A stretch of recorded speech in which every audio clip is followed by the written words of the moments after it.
Novamente, gente, bom dia. Novamente, o pessoal está com um problema de internet, luz, né? Complicada essa situação, mas a gente tem que ter equilíbrio para poder passar por tudo isso, né? Logo as coisas vão se normalizar. Ontem foi mais gente, sem energia, hoje já são menos. Logo tudo volta ao normal. Vamos continuar a correção aqui, que ontem faltou a gente corrigir a 20 e a 21 da página 25. Então, peguem aí o caderno de vocês, que são questões importantes para a nossa próxima prova, para o simulado que vocês farão. Vocês farão um simulado na semana que vem, né? Aliás, essa semana, quinta e sexta. E eu vou passar uma outra tarefa na plataforma, que é para a nota do simulado, né? O simulado ele vai ter o valor de 70 pontos e tarefa para adicionar na plataforma, completando o restante. Também presença, participação, tudo isso vai ser fundamental para a gente completar nossa nota, tá bom? Então,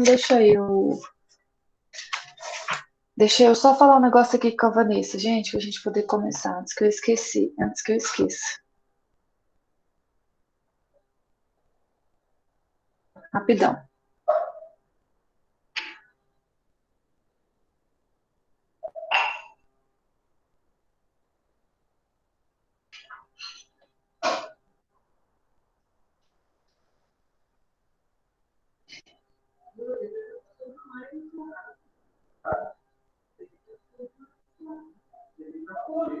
Peraí, gente.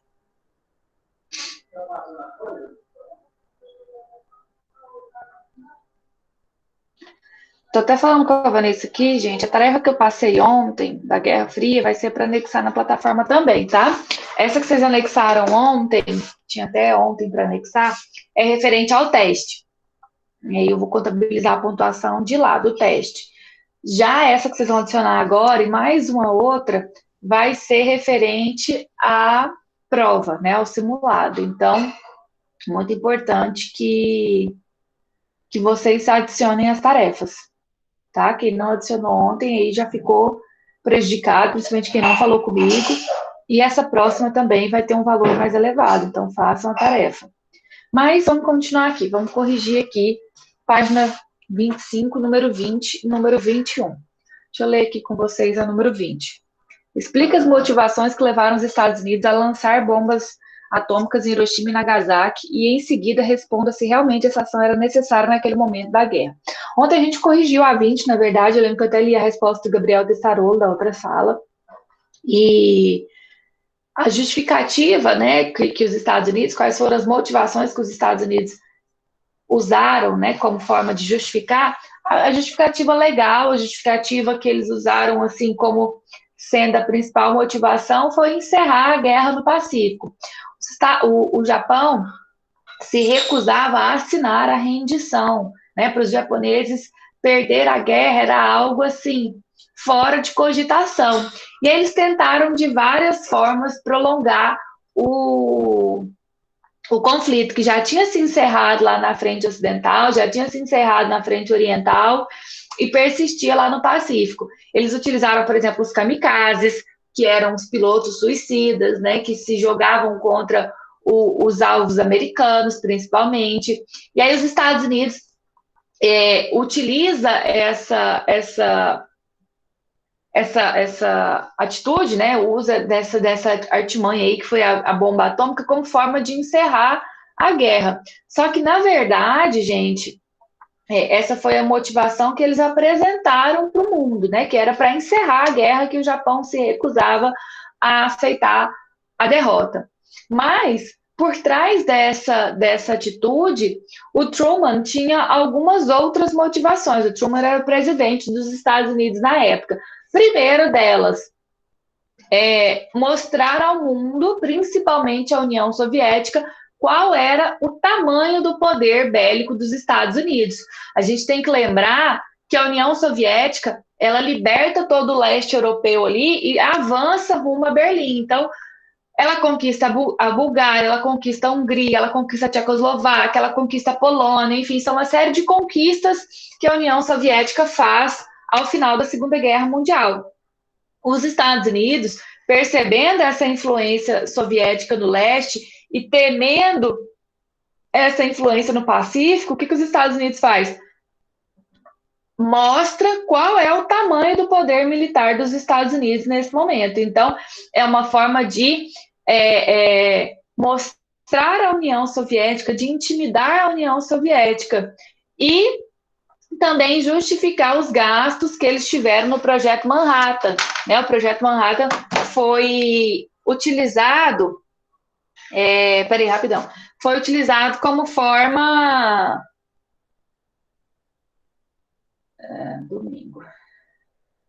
Foi utilizado como forma de pesquisa e foi desenvolvida essa bomba, né, chamada Little Boy, que foi utilizada. Então, vocês vão colocar na resposta de vocês essas motivações. A motivação legal, né, a motivação que foi apresentada, que era para dar fim à guerra, que o Japão se recusava a aceitar a rendição, e por trás essas motivações aí mais ligadas ao poder bélico dos Estados Unidos, ou seja, mostrar à União Soviética quem eram os Estados Unidos naquele momento, ou seja, qual a força dos Estados Unidos, e justificar esse gasto que houve com o Projeto Manhattan, né, e o desenvolvimento da Little Boy, a bomba atômica que destruiu aí as cidades de Hiroshima e Nagasaki.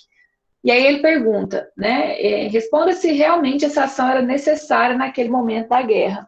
E aí é uma opinião mais pessoal, né, se você acha que justificava tudo isso, essa violência, que aí a gente teve mais de 450 mil civis mortos nessa ação, né, pessoas que não tinham absolutamente nada a ver com a guerra, com as escolhas dos líderes japoneses, se foi necessário ou não, se foi desproporcional, se era necessário, enfim, aí você pode discutir de acordo com a sua visão, com os argumentos que você tem, se é justificável dentro de uma guerra uma ação dessa maneira.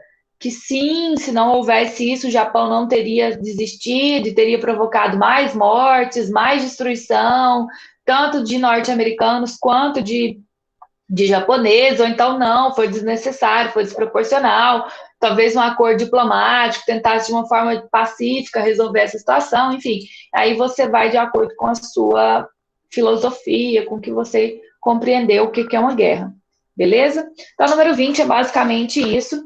Vamos ver aqui a número 21. A número 21 também, ela fala sobre esse momento final da guerra, essa questão que é muito legal, ela usa uns memes aqui, né, a gente que é da era dos memes, ele usa um meme. Observe o meme a seguir. Ele faz uma ironia sobre a representação nos filmes acerca da atuação estadunidense na Segunda Guerra. Com base nela, faça o que se pede. Gente, muito importante conhecer as bandeiras aqui. Se você não conhecia, você tinha que ir atrás de conhecer quem é quem, né? Qual é cada país aqui representado nessas bandeiras, para poder conseguir responder bem a questão. A primeira imagem fala aqui, como Hollywood diz que foi a Segunda Guerra Mundial.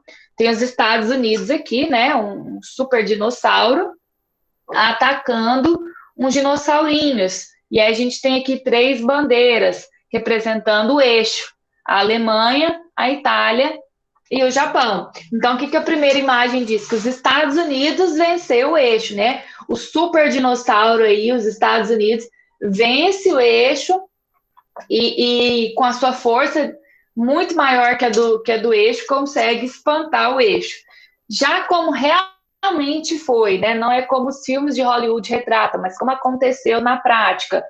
Aqui a gente tem a União Soviética, muito, muito forte, né? Com vários soldados atacando, soldados morrendo, se vocês verem aqui os mini dinossaurinhos caídos, então, soldados atacando, soldados morrendo. Aqui a gente tem a bandeira da Alemanha nazista, né? E aqui, esse aqui, gente, que está próximo ao dinossaurinho alemão, é a bandeira da Polônia. Então, vê aqui essa disputa entre a União Soviética e a e a Alemanha nazista na Polônia. A União Soviética atacando, a União Soviética perdendo soldado, mandando soldado, a Alemanha perdendo soldado, disputando a Polônia, e aqui a gente tem outros países também do lado aqui dos aliados, a Inglaterra menorzinha, os Estados Unidos um pouquinho maior, mas ainda assim um pouco insignificante, o Japão bem pequenininho aqui disputando com os Estados Unidos, a Itália já estava de fora, né? A Itália está bem aqui no finalzinho. E aqui à esquerda, essa galinha aí representando a França, ou seja, que a França não teve nenhum tipo de participação. A França não foi importante para os aliados, pelo contrário, a França teve que fugir, né? A França ficou dominada pela Alemanha e teve que fugir porque a França acabou não tendo nenhum tipo de expressão. Então, é um meme que fala um pouquinho de como que realmente foi a guerra e como que os filmes norte-americanos retratam essa guerra, né? Como os Estados Unidos sendo o grande vencedor, mas que na prática não foi isso que aconteceu. Vamos lá, então, agora o que está perguntando a questão. Identifique os países que estão representados em ambas as situações. Eu acabei de falar. Na imagem à esquerda, vocês vão colocar aí os Estados Unidos, a Alemanha, o Japão e a Itália. Então, Estados Unidos, Alemanha, Japão, Itália. Na imagem à direita, né, como foi realmente, a gente tem União Soviética, Alemanha, Polônia, França, Inglaterra, Estados Unidos, Japão e Itália. Tem bem mais gente aí mostrando que essa guerra envolveu mais países e que ela não foi tão, assim, norte-americana como os filmes querem representar. Tá bom? Então, na letra A é só identificar os países. Cadê? Descreva como o meme apresenta a atuação dos Estados Unidos, tanto no imaginário dos filmes, quanto no que o país afirma ser a realidade. Então, aqui, gente, vocês vão colocar isso que eu acabei de falar. Que o meme, ele fala que a esquerda, né, quando os Estados Unidos retrata isso nos filmes de Hollywood, coloca os Estados Unidos como grandes protagonistas da guerra, como grandes vencedores da guerra, que eles é quem destruíram as forças do eixo sozinhos, né? Era um dinossauro maior aí que destrói as forças da Alemanha, do Japão e da Itália, e como realmente foi, né? Na verdade, os Estados Unidos precisou de uma aliança muito forte com a União Soviética. A União Soviética foi responsável pela destruição, por exemplo, da Força Oriental, né? Lá na Batalha de Stalingrado, a importância da União Soviética, a importância da própria Inglaterra, quando a Inglaterra vence lá a Luftwaffe no início da guerra, a tentativa do Hitler de invadir a Grã-Bretanha, e aí o exército, a força aérea inglesa acaba barrando esse avanço nazista no Reino Unido. Então, mostrar esses dois lados, como o cinema norte-americano retrata esse protagonismo esse protagonismo americano, e como na realidade foi uma sucessão de batalhas, né, a participação aí de vários países, os chamados aliados, que contribuiu para o enfraquecimento do exército alemão e, consequentemente, a derrota do eixo, a derrota dos países do eixo, beleza? Então, letra B, descrever aí essas duas visões antagônicas de qual seria, de fato, o papel dos Estados Unidos. Aqui a próxima, número 21, cadê? Cadê? Número 21. Mencione como foi o protagonismo dos outros países no que os Estados Unidos definem como realidade. Gente, a gente precisa pensar na participação dos outros países. E aí a gente tem na imagem vários países que vocês podem falar sobre eles, que vocês podem versar sobre eles. O que vocês podem falar? Vocês podem falar sobre a questão da França, que a França foi insignificante, a França acabou sendo conquistada pela Alemanha logo no início da guerra, e não teve nenhum tipo de expressão, né? Apesar de ter tido a resistência, lá comandada pelo Charles de Gaulle, igual a gente viu, não teve nenhum papel decisivo nessa derrota dos países do eixo. Vocês podem colocar a questão da disputa da Polônia, por exemplo, a Polônia sendo disputada ali pela Alemanha nazista e pela União Soviética, era um território muito estratégico, então esses dois países brigando pela Polônia. Vocês podem colocar a questão da Inglaterra, a Inglaterra participando ativamente ali freando o avanço nazista na frente ocidental, impedindo com que o exército alemão conquistasse a Inglaterra, conquistasse essa região. Pode falar, por exemplo, da resistência que o Japão teve, a demora que o Japão teve de realmente assinar uma rendição, que isso acabou gerando o episódio de Hiroshima e Nagasaki, as bombas de Hiroshima e Nagasaki, enfim, são várias as hipóteses que vocês podem levantar. A questão da própria União Soviética, a força da União Soviética, ao enfrentar o exército alemão na frente oriental, né, apesar de ter tido muitas derrotas, igual mostra ali na imagem os dinossaurinhos caídos, ela conseguiu frear o avanço nazista no leste europeu e foi responsável, a Batalha de Stalingrado, pelo início da derrocada da derrocada alemã.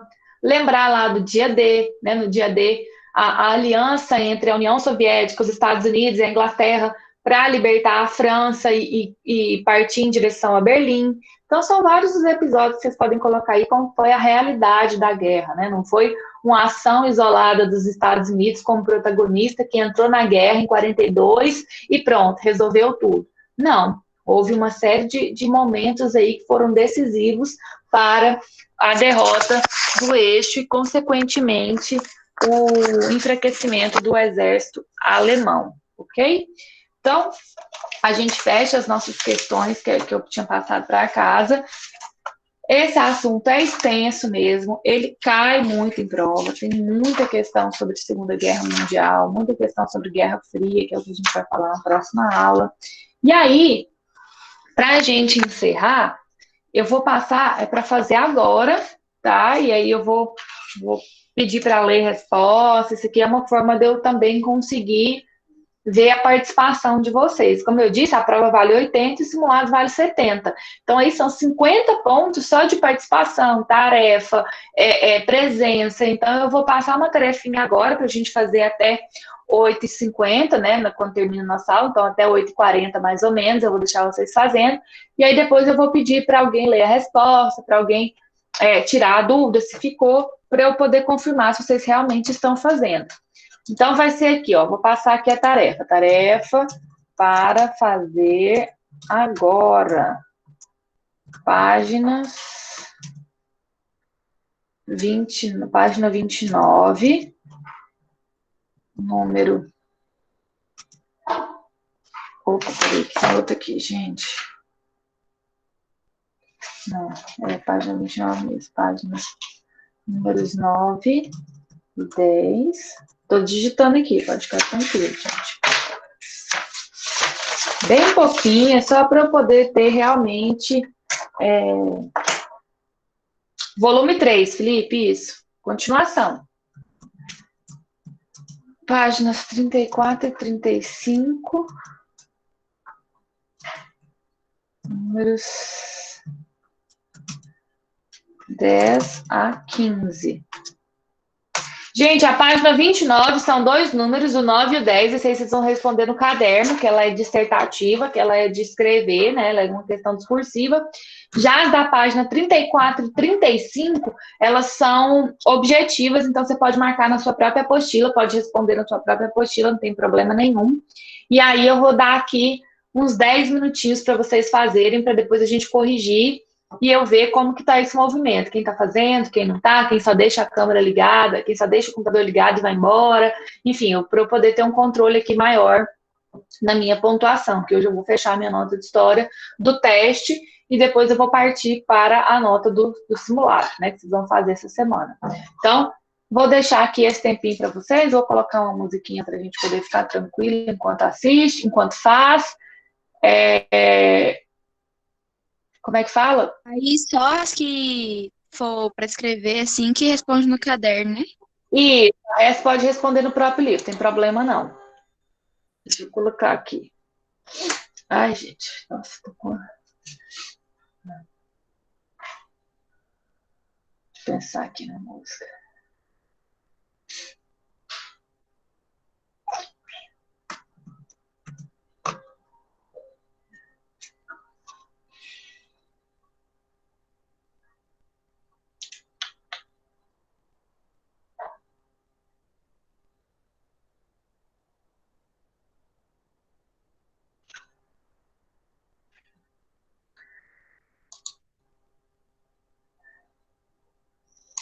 Vai, vamos lá. Eu vou compartilhar aqui a musiquinha com vocês só pra gente poder, para eu poder marcar o tempo.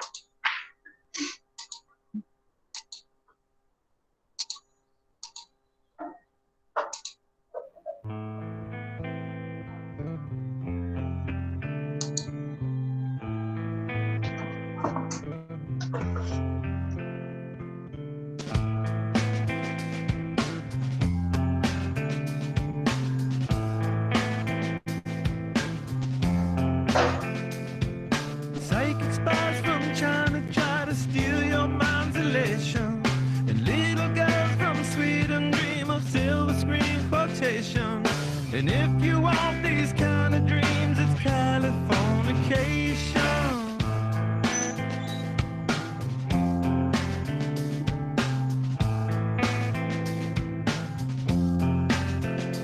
It's the edge of the world in all of Western civilization. The sun may rise in the east, at least it's settled in a final location. It's understood that Hollywood sells Californication.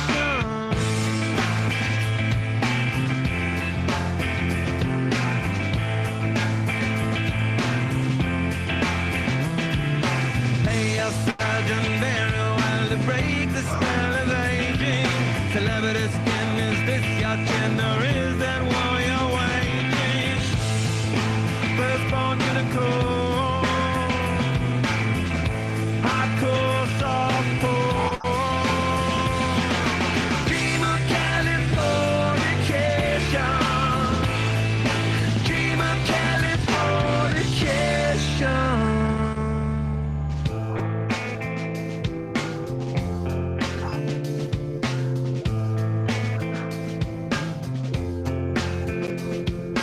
Mary McGill, be my ferry to the world, be my very own constellation. A teenage bride with a baby inside, getting high on information. And buy me a star on a boulevard, it's Californication.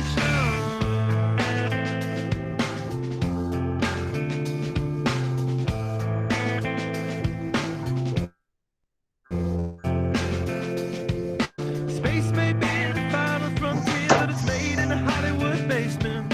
In Cobain, can you hear the spheres singing songs off station to station? And now your arms not far away, it's Californication.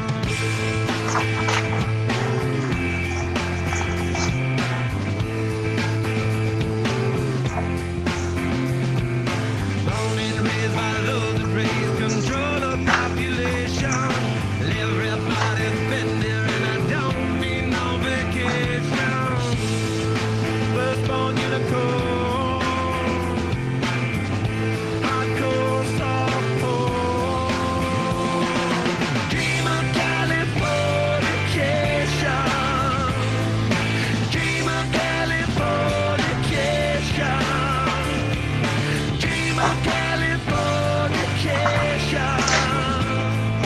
Dream of Californication.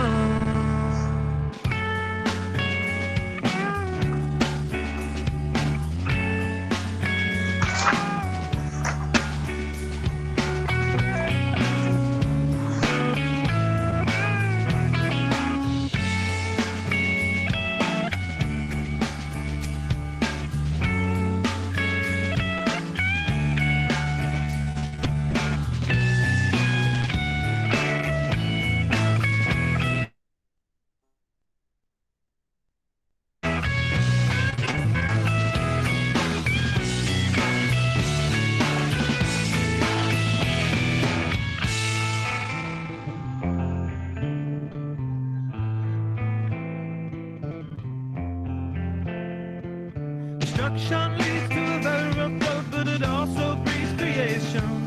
An earthquake's out to a girl's guitar, that's just another good vibration.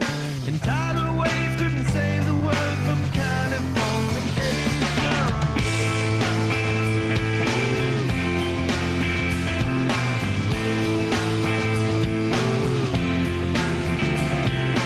Hey, a surgeon very well to break the spell of aging.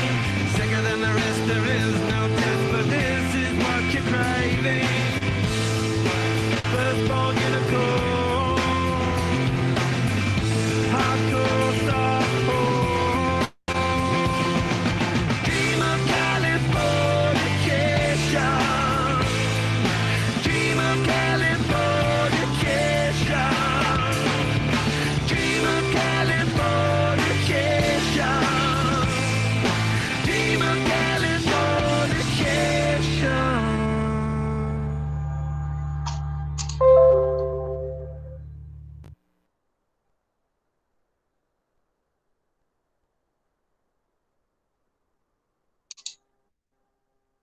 Você e sua equipe têm trabalho para entregar.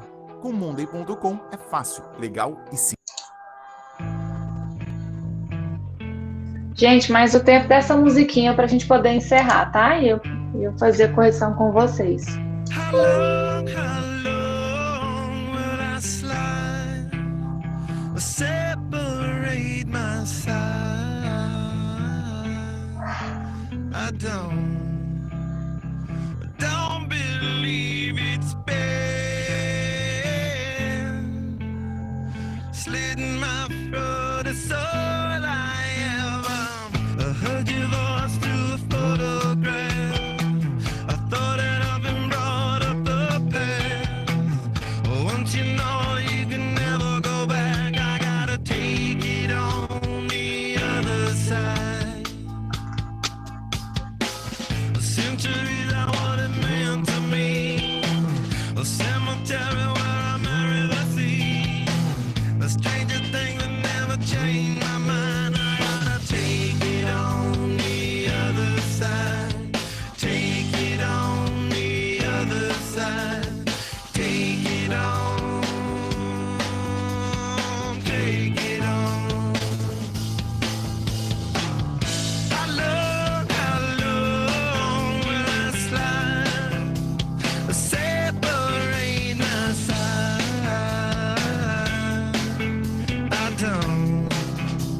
I don't believe it's fair. Slitting my throat is all I ever. Pour my life into a paper cup. The ashes full and I'm spilling my guts. She wanna know, am I still a slut? I gotta take it on the other side. The sky started and she's in my bed. A candidate for the soulmate blend. Push the trigger and I pull the thread. I gotta take it on the other side. Take it on the other side. Take it on. Take it on. How long will I slide? Separate my side.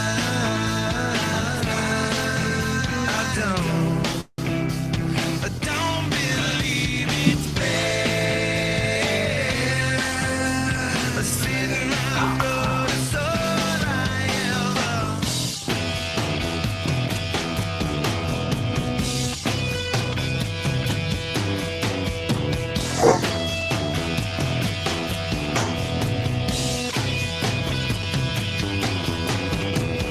Turn me on, take me for a wild ride. Fuck me out, leave me on the other side. I yell and tell her that it's not my bad. I tear her down, and then it's for my dad.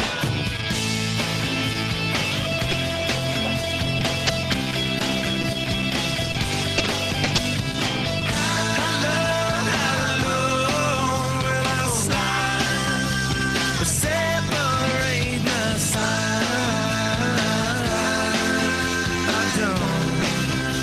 I don't believe it's fair.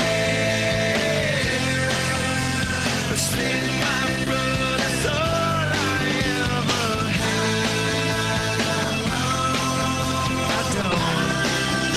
I don't believe it's fair. Slit my throat, that's all I ever. Gente, então, deixei esse tempinho aí para vocês responderem, para vocês lerem as questões. Todas são questões de vestibular, né? Vocês verem que realmente é um assunto que cai, é um assunto que está sempre aparecendo aí, e é um assunto que vocês vão ver de novo depois no ensino médio. Então é importante que fique bem claro, né, qual como as coisas em história elas são conectadas. A gente sempre que falou da Segunda Guerra, voltou lá na Primeira Guerra, como consequência da Primeira Guerra, esses acordos mal resolvidos, a culpa da Alemanha, como a crise de 29 influenciou a ascensão dos regimes nazifascistas. A gente termina a Segunda Guerra já montando como seria o cenário da Guerra Fria, ou seja, de um lado a União Soviética representando o bloco socialista, do outro os Estados Unidos representando o bloco capitalista. Esse cenário já vem se desenhando no final da Segunda Guerra. É importante vocês entenderem esse movimento em história, de que não é porque a gente estuda uma coisa num capítulo, pronto, acabou, fecha o livro, acabou. Não, a gente divide didaticamente para ficar mais fácil de compreender, mas a gente vai entendendo que é um movimento, que é uma sucessão de fatores que vai levando a inúmeras consequências e a inúmeros eventos, que é o que a gente está vendo de forma isolada, mas que eles são interligados. Então, essa parte do fim da Segunda Guerra Mundial é muito importante para o nosso próximo capítulo, que é a Guerra Fria, né? Esse cenário que se desenha aí ao fim da Segunda Guerra Mundial, até a própria atitude dos Estados Unidos em relação às bombas de Hiroshima e Nagasaki, é importante para a gente compreender esse ato dos Estados Unidos aí como uma dos cenários da Guerra Fria, né? O poder bélico desses dois países sempre aí disputando quem realmente era mais poderoso. Por isso não houve um confronto direto, por isso é chamado de Guerra Fria, né? Porque os dois países sabiam do poder de destruição um do outro e que essa destruição seria mútua. Se porventura houvesse um conflito direto entre eles, isso com certeza provocaria destruição em escalas muito grandes. Então, por isso, eles sabiam dessa dificuldade de haver um confronto direto, né? Então, é importante a gente pensar sobre isso. Não é porque eu terminei a Segunda Guerra agora, eu vou fechar esse capítulo 6 aqui da Segunda Guerra Mundial e esqueci a Segunda Guerra Mundial. Não. Em história, a gente vai vendo essa linha aí de acontecimentos. Então, na número 9 e a número 10 são duas questões aí de vestibulares muito, muito requisitados, né? Tanto a Unicamp quanto a UFRJ são vestibulares muito difíceis, mas que a gente treinando aí como que faz uma prova de vestibular, quando vocês chegarem lá no terceiro ano, vocês vão arrebentar. A da Unicamp, ela pede a situação, a partir dos acontecimentos relatados anteriormente, explica a situação política e econômica dos Estados Unidos e do Japão ao final da Segunda Guerra Mundial. E aí, gente, a gente são dois momentos antagônicos. São dois países que tiveram situações opostas ao final da Segunda Guerra Mundial. De um lado, a gente tem os Estados Unidos, que sai como vencedor da guerra, né? O eixo é derrotado pelos aliados, e os Estados Unidos saem como uma grande potência e mostra isso ao mundo a partir desse ataque aí às cidades de Hiroshima e Nagasaki com as bombas atômicas. Então, a gente vê os Estados Unidos ascendendo como uma grande potência. Lembrando que os Estados Unidos, na década de 30, a gente estava amargando a crise de 29, né, com uma série aí de problemas internos. E aí a gente vê, ao final de 45, os Estados Unidos já saem como a grande potência mundial. Então, o poder... Oi. Eu posso ler a minha? Pode, por favor, Ana. Em 1945, os Estados Unidos jogaram bombas no Japão, causando uma destruição e mortes que marcaram o século XX. Os Estados Unidos decidiam colocar fim à guerra contra o Japão, com lançamentos de bombas, justificando seus lançamentos para evitar as mortes japonesas. Porém, foram lançadas para demonstrar poder e força. Ótimo, ótimo. E aí, gente, tá certo. Pode ler, Felipe. Felipe, tá me ouvindo? Tá. Então, deixa eu só anotar aqui, gente. Aí, gente, até o Felipe. Se você quiser digitar, tá, Felipe? Vocês vão colocar aí como as situações. Oi. A minha tá um pouco diferente, eu posso ler? Pode, deixa eu ver. Eu há como uma grande potência com forte poder bélico e saíram como vencedores. Já o Japão estava em estado lamentável, como foram destruídas pela bomba de Hiroshima e Nagasaki, que causaram mais de 450 mil mortes. Ótimo, mas tu tá certa também. O da Ana, eu ia falar justamente isso, para ela completar com essa parte aí, que como que é a situação econômica. Os Estados Unidos, eles saem como uma grande potência, né, mostrando ao mundo qual é o seu poder. Já o Japão fica arrasado. o Japão, além de ter participado do eixo, né, que é um país, que é um grupo de países que perdeu a guerra, então ele investiu muito nesse conflito. Pode, Ana, só um minutinho. Investiu muito nesse conflito e sai como grande derrotado, ainda teve que lidar com as consequências de 450 mil civis mortos em um ataque muito agressivo dos Estados Unidos. Então, os Estados Unidos saíram como vitoriosos? Isso, como uma grande potência. E o Japão totalmente arrasado. Vai, Posso ler a minha, Thaís? deixa só a Ana ler e aí você lê a sua, Felipe. Não, Tá. deixa ele pedir primeiro, pode ler. Então lê, Felipe, depois a Ana lê.